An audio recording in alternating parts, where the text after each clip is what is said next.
오늘 본문은 바울이 탄 배가 유라굴로라는 큰 광풍을 만나서 살 소망이 다 사라진 형편에 처한 내용으로 오늘 본문이 시작합니다. 사실 이 바울은 지금 제수의 몸으로 로마를 향하고 있는데, 바울은 세상 법으로는 무죄한 사람이었습니다. 그는 복음 때문에 결박을 당하고 죄인 취급이 되어졌습니다. 유대인들은 율법의 문제를 이제 거론해서 그 당시에 이 유대는 로마의 관할 아래에 있기 때문에 바울을 고발하기 위해서는 이제 로마 총독에게 고발을 해야 되죠. 자기들의 율법의 문제를 가지고 자기들을 관할하고 있는 로마 총독에게 바울을 고발했는데, 바울은 이 고발을 통해서 로마 시민권을 가지고 있었기 때문에 그는 황제 앞에서 재판을 받겠다, 그렇게 이 로마 총독에게 말을 합니다.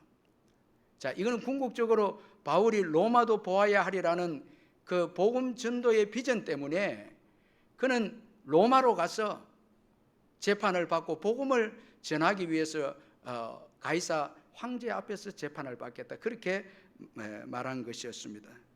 복음을 전하기를, 로마에서 복음을 전하기를 원했던 바울이었습니다.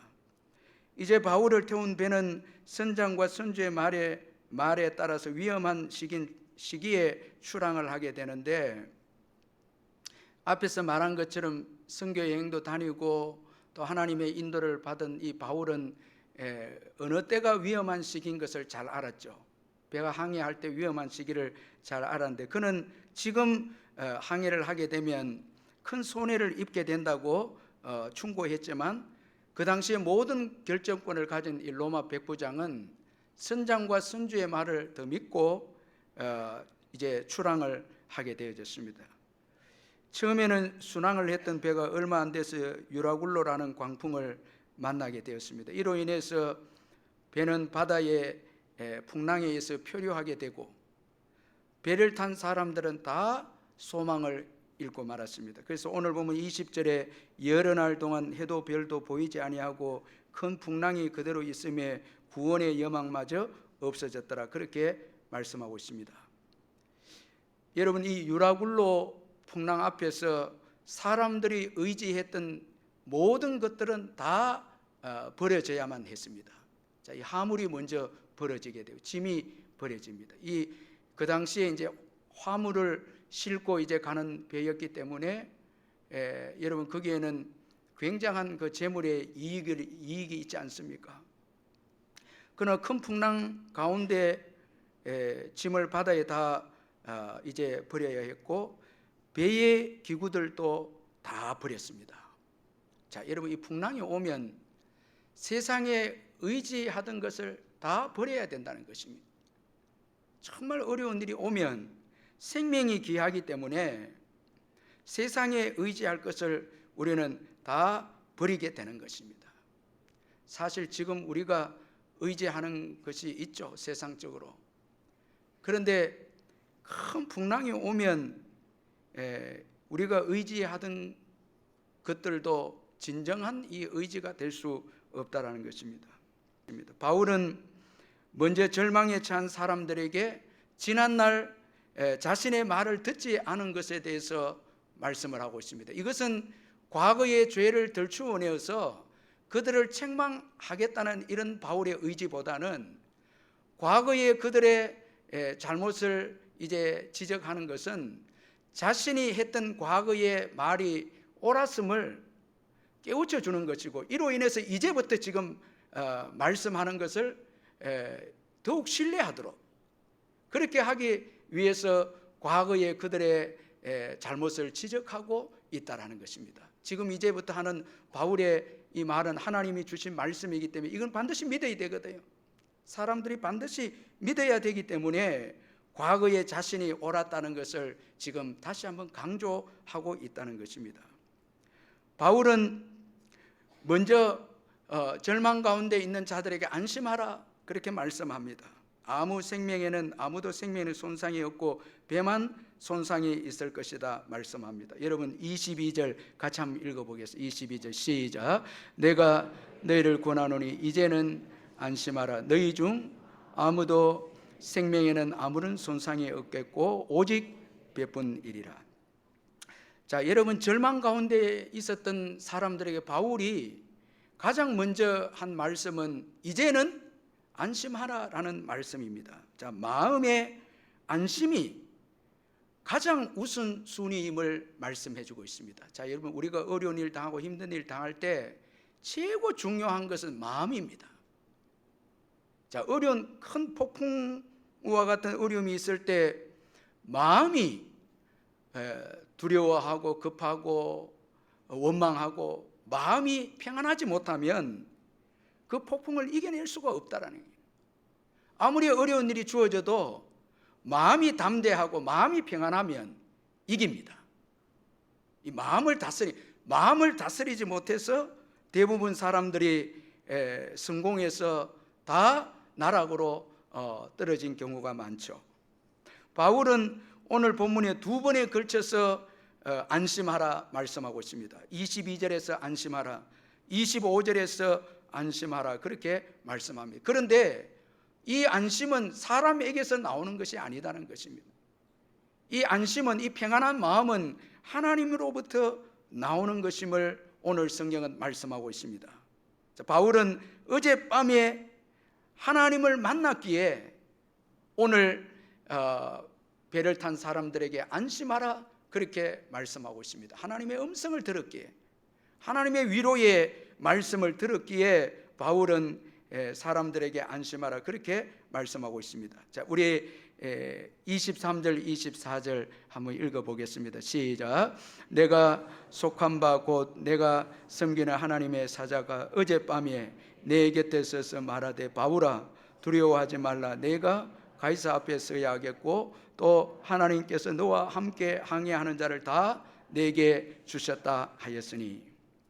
여러분 가장 절망의 때에 하나님은 하나님께 속하고 하나님을 섬기는 바울을 하나님께서는 보호해 주셨습니다.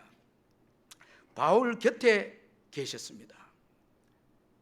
가장 세상 소망이 다 끊어졌을 때 하나님은 바울과 함께 하셨습니다. 참 이게 우리 예수 믿는 저와 여러분에게 최고의 위로죠. 세상 소망이 다 끊어져도 주님은 여전히 우리와 함께 하십니다. 주님은 절대 여러분 떠나시거나 일하지 못하시거나 우리를 버리지 아니하신다는 것입니다. 풍랑 때문에 짐을 버려야 했고 배의 기구도 버려야 했고 해와 별도 사라졌지만 주님은 여전히 바울과 함께 하셨습니다. 여러분 지금도 주님은 예수 믿는 저와 여러분과 함께 하십니다. 다 떠나가도 주님은 계십니다. 주님은 절대 떠나지 않습니다. 여러분 믿으시기를 바랍니다. 이 하나님은 바울과 함께 하셔서 이 바울이 고백하기를 내가 속한 바 된, 자 여러분 여기 23절에 내가 속한 바 바울은 하나님께 속해 있는 것을 확실히 믿었고 그 다음에 내가 섬기는 하나님, 내가 예배하는 하나님, 그 하나님이 내 곁에 서서 내게 말씀하셨다고. 그러니까 우리가 예수께 속하고 예수님을 예배하고 섬기면 예수님은 절대 우리를 버리지 않으신다는 거예요. 신실하게 우리를 보호해 주신다는 것입니다. 세상 모든 것 다 버려지고 떠나도 예수님은 우리와 함께 하십니다. 여러분 우리에게 계신다는 거예요. 이게 여러분 우리가 큰 힘이 되죠. 아멘. 여러분 예수님이 함께 하십니다. 예수님이 계십니다. 참 큰 은혜가 됩니다. 이 하나님 때문에 바울은 풍랑 중에서도 보호를 받게 됩니다. 하나님은 그의 자녀들을 버리지 아니하시고 신실하게 보호하십니다. 그리고 바울을 사명의 자리로 인도하셨습니다. 24절에 바울아 두려워하지 말라. 내가 가이사 앞에 서야 하겠고. 자 여러분 우리가 일반적으로 우리가 이제 생각을 이렇게 해본다면 하나님께서 바울에게 말씀하실 때 그저 풍랑으로부터 너를 살게 해 주겠다, 이렇게 말할 수 있지 않겠습니까? 그런데 가이사 앞에 서야 하겠고, 이렇게 말씀하고 있습니다. 자, 너가 살 것이다, 이렇게 말씀해 줘도 되는데 가이사 앞에 서야 하겠고 그렇게 말씀합니다. 이것은 무엇을 의미합니까? 바울의 생존이 그의 사명과 연결되어 있음을 말씀해 주고 있습니다. 살아가는 이유가, 사는 이유가 바로 사명 때문이다라는 것이죠. 우리의 살아가는 삶의 이유가 사명 때문이라, 복음 전거 때문에 여러분 우리가 산다는 거예요. 살아간다는 거예요. 가이사 앞에 서야 하겠고 그렇게 말씀하고 있습니다. 참 여러분 참 놀라운 이 복음의 능력인데, 사실 여러분 바울의 삶을 한번 생각해 보면 예수님 때문에 바울은 구원을 받았습니다. 그리고 또 오늘 이 풍랑 속에서 또 살게 됩니다. 누구 때문에요? 예수님 때문이죠. 그런 거로 여러분 바울의 지금 이 생존은, 구원과 생존은 철저하게 예수 그리스도 때문입니다. 그 복음 때문입니다. 그러니까 예수님이 최고의 가치고 최고의 중요한 거죠. 구원받은 것도 예수님 때문이고 풍랑 속에서 또 살게 되는 것도 예수님 때문입니다. 그런 거로 바울의 삶에 있어서 최고의 가치는 예수님이시라는 거예요. 예수님이 아니고는 구원받을 수도 없고 풍랑 가운데 살 수도 없는 거죠. 그러니까 예수님이 최고 중요하신 분이죠. 최고의 가치라는 것입니다. 그래서 복음 증거의 삶은 최고의 귀한 여러분 가치입니다. 저와 여러분이 예수 믿고 구원받고 오늘까지 많은 풍랑 가운데서 건짐을 받았음에도 불구하고 최고의 가치를 예수님께 두지 않고 여러분 뭐 물질과 세상의 권력이나 뭐 이런 데 둔다면 이건 너무 어리석다는 거예요. 예수님으로 인해서 지금 바울은 두 번에 걸쳐서 사는 거예요. 그래서 예수님이 최고의 가치기에 예수님을 전하는 것은 최고의 중요한 사명이라는 것입니다. 복음을 전하지 않으면 구원을 받을 수가 없죠. 영원한 심판만 있을 뿐이죠. 누가복음 16장 22절 23절에 보면 이에 그 거지가 죽어 천사들에게 받들려 아브라함 품에 들어가고 부자도 죽어 장사되며 그가 음부에서 고통 중에 눈을 들어 멀리 아브라함과 그의 품에 있는 나사로를 보고, 여러분 이 말씀을 보면 부자도 죽고 뭐예요? 거지 나사로도 죽습니다.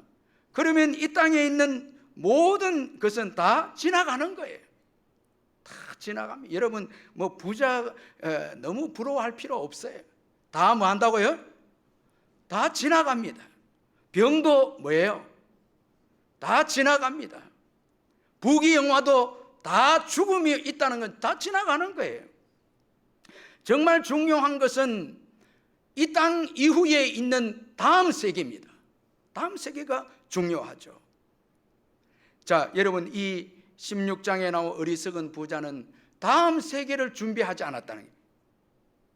지옥에 들어간 이 부자는 다음 세계를 준비하지 못했다라는 것입니다. 그런데 여러분 성경에 보면 이 부자도 지옥에서 아브라함을 아버지라고 부릅니다. 여러분 이게 참 무서운 것입니다. 여러분 아버지면, 아브라함을 아버지라고 부르면 믿음의 조상이면 다 믿음의 후손들 천국에 들어가야 되는데 아버지로 불렀는데 못 들어간 거예요. 이거는 부자가 아브라함의 육신의 혈통이면 당연히 천국에 들어갈 것을 생각하고 예수님을 인격적으로 영접하거나 예수님의 말씀대로 삶을 살지 않은 거예요. 무엇 때문에요? 부 때문에, 많은 돈 때문에, 물질 때문에, 그걸 믿었기 때문에. 먹고 마시고 좋은 옷을 입고 거기에 도취되는 바람에 그는 정말 중요한 신앙을 준비하지 않았다는 거예요. 다 지나가는 건데 그는 부자가 되면 당연히 천국에 들어갈 것을 생각했는데 죽고 나고 보니까 지옥에 갑니다. 여러분, 그런 분들이 있습니다. 신앙생활은 제대로 안 하면서 이 땅에서 복 받았다고 해서 야, 내가 천국 간다, 천만에요. 예수님을 인격적으로 모셔야 되고 그 말씀대로 살아야 된다. 부자는 가난한 자를 돌아보지 않았습니다.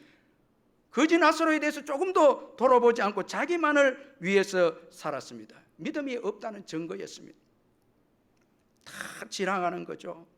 그런데 이 땅에서 천국을 믿음으로 준비하는 삶이 얼마나 귀합니까? 그래서 우리가 복음을 전해야 하는 것입니다. 영원한 천국에 들어가도록 사람들에게 복음을 전해야 하는 것입니다. 그래서 우리가 살아가는 이 삶 자체가 사명을 위한 삶이라네. 가이사 앞에 서야 하겠고. 여러분, 왜 살려줍니까? 그냥 의미 없이 살아라고, 여러분 나를 위해서 살고 이런 삶을 살려고 살려준 게 아니에요. 여러분, 그냥 호흡하면서 나를 위해서 살아가는 삶은 절대 의미 있는 삶이 아닙니다. 그 하나님께서 그런 삶을 살도록 하기 위해서 바울을 풍랑 가운데 살려주신 것이 아니다는 거예요. 가이사 앞에 서야 하겠고 가장 가치 있는 삶을 살게 하기 위해서 바울을 풍랑 가운데 살게 해 주셨다는 거예요. 참, 여러분, 그래서 오늘 우리의 삶이 얼마나 귀하고 소중한지 모릅니다. 아무렇게나 살아서 안 되고요, 나만을 위해서 살아도 안 되고 세상에 취해서 살아서도 안 됩니다. 복음을 위해서 우리는 열심히 직장 생활해서 복음을 위해서 직장 생활하고 경제 생활과 모든 삶이 주의 은혜로 나만을 위한 삶이 아닌, 우리가 십자가를 통해서 구원을 받은 것은 여러분 이제 하나님의 것입니다. 우리의 삶이요, 엄청난 대가를 지불하고 우리를 구원해 주셨고 풍랑 속에서 건져 주셨다면 이제는 우리의 삶이 아니다는 거예요. 그리고 너무너무 가치 있는 인생이라는 거예요. 복음을 위해서 살도록 살려주셨다는 거예요. 여러분, 바울은 로마도 보아야 하려는 비전이 있었죠. 하나님께서 이 사명이 중요하게 결국은 사명의 자리로 바울을 인도하셨다는 거예요. 요나도 사명이 중요하기 때문에 불순종한 이 요나를 풍랑을 통해서 사명의 자리로 마침내 인도하시는 하나님이십니다.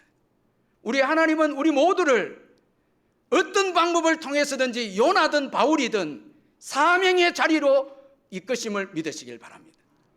여러분, 때로는 우리를 징계하기도 하고 때로는 격려하기도 하고, 바울을 로마도 봐야 하려는 꿈을 꾸었기 때문에 그 비전을 돕고 로마로 가도록 하나님께서 바울을 인도하셨고, 요나는 풍랑을 통해서 회개하기 위해서 결국은 사명의 자리로 가도록 다 우리 인생이, 그런데 우리가 일찍 사명의 자리에 서야 하는 것입니다. 마지막에 죽음을 앞두고 사명의 자리에 서서는 안 되죠. 여러분, 우리의 삶의 목적이 무엇입니까? 여러분 마음속에 야망이 있습니까? 여러분을 위한 야망이 있습니까? 바울처럼 복음을 위한 비전이 있습니까? 우리의 마음속에 무엇이 있습니까? 바울은 마음속에 로마도 보아야 하리라는 비전이 있었습니다. 이 비전 때문에 하나님께서는 합력하여 그의 비전을 도와주시고 그의 비전대로 여러분 배가 가도록 해서 로마로 가게 됩니다. 다 하나님이 인도하셨습니다. 그래서 우리 마음속에 하나님을 기쁘시게 하는 여러분 사명의 비전을 가져야 하는 것입니다. 이 사람을 축복하시고 이 사람에게 역사를 맡기고 모든 사람을 사명자에게 맡기십니다. 이 함께 배를 탄 자들을 바울에게 다 맡기죠. 비전의 사람, 사명의 사람에게 모든 것을, 역사를 맡기고 미래를 맡기고 사람들을 다 맡깁니다. 자기 야망과 욕심을 위한 자들에게는 미래를 맡기지 않습니다. 오히려 그들을 하나님은 이용하셔서 사용해서 의인들을 위해서, 비전의 사람들을 위해서 사용하시는 것이죠.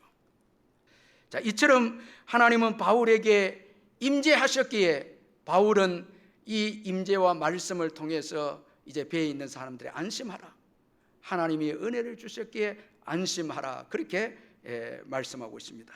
자, 그러므로 이 안심이라고 하는 건 하나님이 은혜를 주셔야, 하나님을 만나야, 하나님의 말씀을 받아야 여러분 안심할 수 있다라는 것입니다. 자, 이제 하나님의 음성을 들은 바울은 나는 하나님을 믿노라 말씀하고 있습니다. 자, 25절 우리 마지막 한번 같이 읽어보겠습니다. 25절 시작. 그러므로 여러분이여 안심하라. 나는 내게 말씀하신 그대로 되리라고 하나님을 믿노라.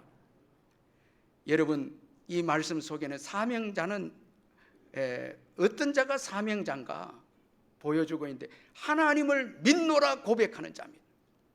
하나님을 믿는 믿음이 있는 자가 사명자입니다. 복음을 위해서 살아가는 자가 됩니다. 여러분, 하나님을 믿지 않으면 사명자가 될 수가 없어요. 나는 하나님을 믿노라. 여러분, 이 믿음은 바울의 신념에서 나온 믿음이 아닙니다. 하나님의 말씀에서 나온 믿음입니다. 하나님의 말씀을 통해서 나온 믿음입니다. 나는 내게 말씀하신 그대로 되리라 하나님을 믿노라. 말씀을 통해서 나온 믿음입니다. 이 믿음은 풍랑 중에 고백한 믿음입니다. 풍랑이 끝나고 난 후에 나온 믿음이 아닙니다. 풍랑 중에 나온 믿음입니다. 자, 어려운 가운데서 고백하는 믿음입니다. 풍랑이 끝나고 나온 믿음이 아닙니다.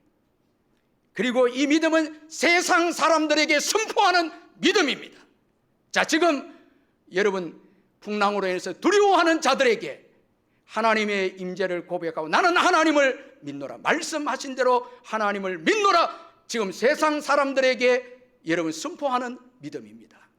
저와 여러분들이 세상 사람들에게 나는 예수님을 믿노라 고백하지 않는다면 우리 마음속에 여러분 주님이 내게 말씀하시는 것을 의심하기 때문에, 왜 우리가 전도를 못하는가 하면 이 내가 말씀한 게 그대로 이루어질까 의심하면 세상 사람들 앞에 이 말 못합니다.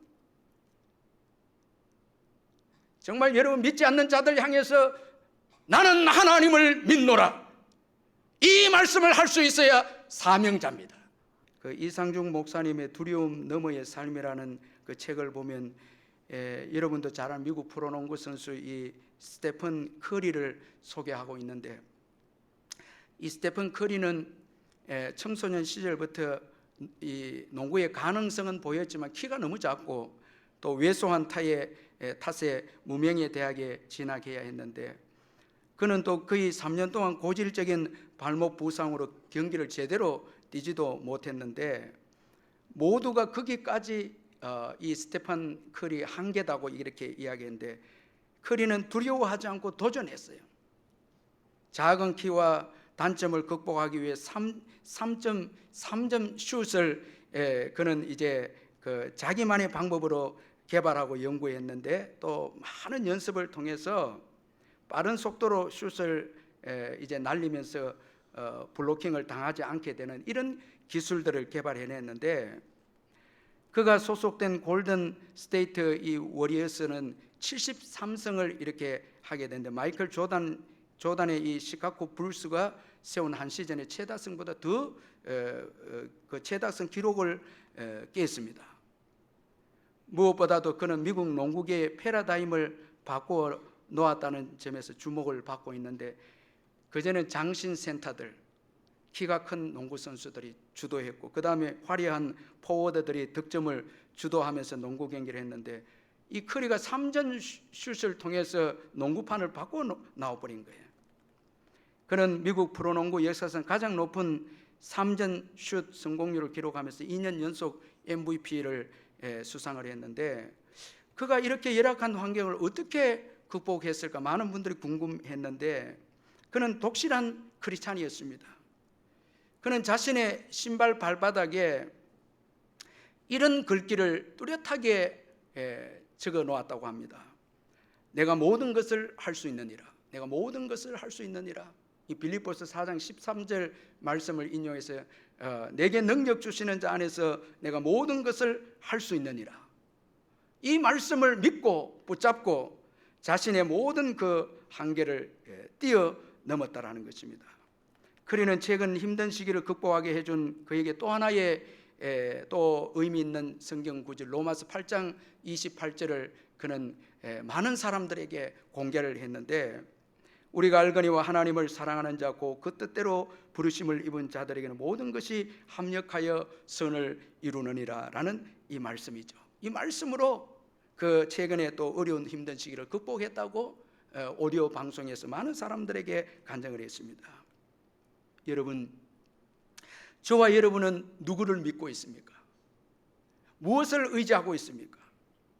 정말 바울처럼 여러분, 나는 하나님을 믿노라라는 이 신앙 고백이 있을 때 우리는 사명자로 살아갈 수가 있는 것입니다.